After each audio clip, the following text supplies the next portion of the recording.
is Valley News Live at 4. Good afternoon, everyone. In Valley City, officers are looking for a high-risk sex offender who tampered with his ankle monitor and is now running from police. Police learned of his disappearance on Friday after North Dakota Parole and Probation asked them to check on him. Today, they're telling us they can't find him or his ankle monitor. Leslie Allery is 6'1" and 255 pounds. He was convicted of luring a minor by computer and promoting obscenity by asking a young girl for her underwear. If you see him, call police right away. And tonight on Valley News Live at 6, neighbors are concerned after telling us they didn't even know Allery was a sex offender. A man is behind bars for stealing dozens of golf carts in 7 states, including North Dakota, Minnesota, and South Dakota. Now the FBI is looking for people who may have bought the stolen carts. Nathan Nelson is linked to 63 golf cart thefts. The investigation started back in 2019 when the Cass County Sheriff's Office asked the FBI to help investigate a series of thefts from golf courses. Investigators noticed the carts were typically stolen at night and in pairs from rural golf courses. Some of the places hit were Maple River Golf Course in Mapleton, Hillcrest Golf Club in Jamestown, and All Season Motorsports in West Fargo. The FBI says the value of those stolen golf carts is more than $283,000. If you think you may have purchased a stolen golf cart, call the FBI's Fargo office at 232-7241. It's a chilly day compared to what we've been used to lately, but bird watchers flocked to the shores of Detroit lakes today to catch a glimpse of a rare seagull. They tell us it's a bird that's usually found near the Gulf of Mexico, but somehow made its way to Minnesota, saying it's recognizable by its black beak and feet. Hutch, we need to warm it up for those birds. How's it looking tonight? You know, they didn't look like they were bothered at all. In fact, it was a little cool today, and it's cool tonight as well, and breezy. Have a look in from our Dakota Magic Casino locations. We have some fair weather cumulus clouds drifting overhead in those brisk winds, and temperatures at the ground here are significantly cooler. We are sneaking up into those 70s in places like Aberdeen, but the rest of us are in the 60s and even upper 50s in central Minnesota.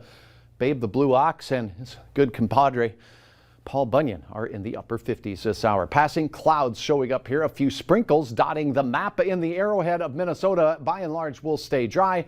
Breezy, though, through sunset. Then we'll start to see clearing and temperatures sliding away. I'll have details on exactly how low we go during the overnight. But this morning in Crookston, we started out at 39. It won't be that cold. I'll have details on what you can expect for your Tuesday as we warm it back up here in just a few minutes. All right, Hutch, it was so fun to see you doing the weather on the Today Show this morning with Al Roker. Let's take a quick look now for anyone who may have missed it. All right.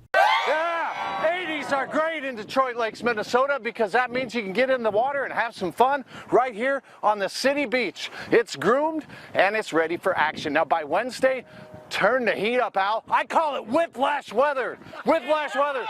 We're going to be talking about 90s for some. You had to talk a little louder just to keep warm. It was cool this morning. Notice they're all wearing some pretty long sleeve shirts out there, but what a fun time. Thanks for coming out. It was a blast seeing all of you. Yeah, they're ready for the 90s. They look cold out there, but hey, you were one of more than 50 meteorologists from all around the country helping Al Roker set a new world record, longest online weather reporting relay. Did you guys do it? You know what? We're still trying to find out, but I think things were good. The way things sounded to me, it was going fantastic as he drifted across the country from location to location. That is just too cool. And hey, shout out to all of our VNL fans out there this morning. What a fun sight to see. Fun to see them and meet all of you. Thanks for coming out and helping us help Al this morning. All right. Thanks again, Hutch. We have new information on a fire that destroyed 2 decks last week. It caused extensive damage to an apartment complex, estimated at $365,000. Firefighters responded to 3325 17th Avenue South last Monday afternoon after reports of flames shooting from the roof. No one was hurt, but a dog had to be rescued from one of the apartments. Still no word on the cause. A workshop and everything inside is destroyed after a fire near Holly this morning. The property owner tells us they woke up around 3:30 a.m. and saw the building on fire. They say the roof was already gone by that time. Late this morning, the fire was still burning. It's on a property on 15th Avenue North, just outside of Holly. No one was hurt, but the owner says tools, wood, and a lawnmower were destroyed. A Twin Cities woman was less than a week into her new marriage to a fellow Grand Forks Air Force Base veteran when she was allegedly shot to death by her ex-husband. Police say Lori Deathridge was killed inside her Minnesota home on Friday, 4 days after her 48th birthday. And her wedding. Lori's 64-year-old ex-husband was arrested after a 10-hour standoff with police. Her new husband said he met his wife 30 years ago while stationed at the Grand Forks Air Force Base. They reconnected as friends about 4 years ago, and he proposed this spring. The Cass County Jail expansion is moving ahead of schedule, according to Sheriff Jesse Johnner. The project is scheduled in 2 phases. The first phase is set to be completed by November. The project will double the workspace and housing capabilities within the booking area. The construction bid is more than $4.7 million, and that's set to be completed by next June. A local bird rescue is still searching for nearly 80 parakeets released into the wild last week. The Center for Avian Adoption in West Fargo says one of the budgies was found over the weekend near the sugar beet plant in Moorhead. He's alive, but he's in tough shape. 4 others have been found dead throughout the community.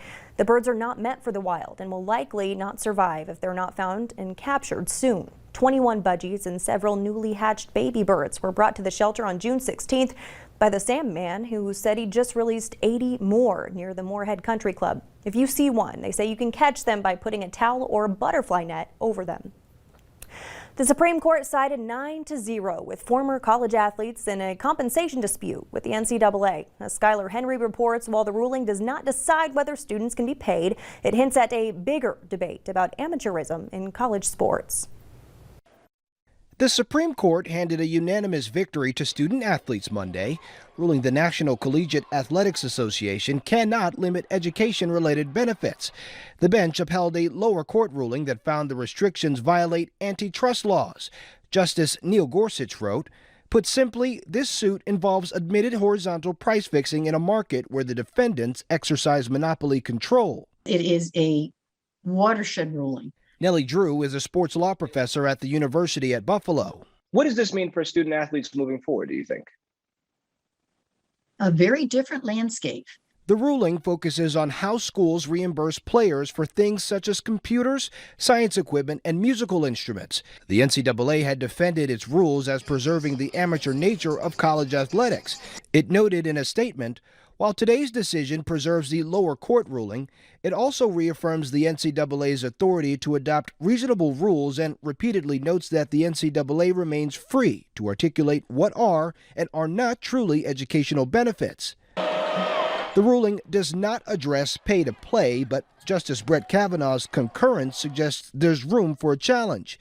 It is highly questionable whether the NCAA and its member colleges can justify not paying student athletes a fair share of the revenues on the circular theory that the defining characteristic of college sports is that the colleges do not pay student athletes. The NCAA says it's committed to supporting name, image, and likeness benefits for student athletes, and it's working with Congress to determine a path forward.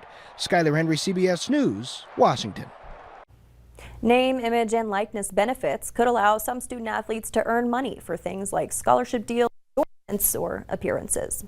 Americans hoping to travel across the northern and southern borders will have to wait even longer. The restrictions at the borders with Canada and 2020. They were set to expire today, but the Department of Homeland Security announced another 30-day extension. Prime Minister Justin Trudeau is insisting the Canadian border will remain largely shut until more Canadians are vaccinated.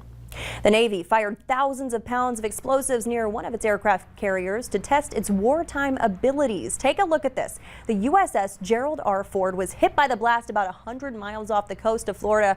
The explosive event was the first in a series of full ship shock trials to prove whether the carrier can take a hit during a battle at sea. The U.S. Geological Survey says the blast was the equivalent to a 3.9 magnitude earthquake. The Navy says the test was a success. It's cooler here today, but elsewhere in the country, the weather is deadly. From a tropical storm to a tornado, we'll survey the damage coming up. And some good old-fashioned rain. In fact, the month of June, not bad. We're not far from our average whole entire month total for June in Fargo. We're at just over 3¼ inches, and a typical June brings almost 4 inches. We could get a little bit more. Of hour-by-hour details coming up straight ahead. Your hour-by-hour forecast.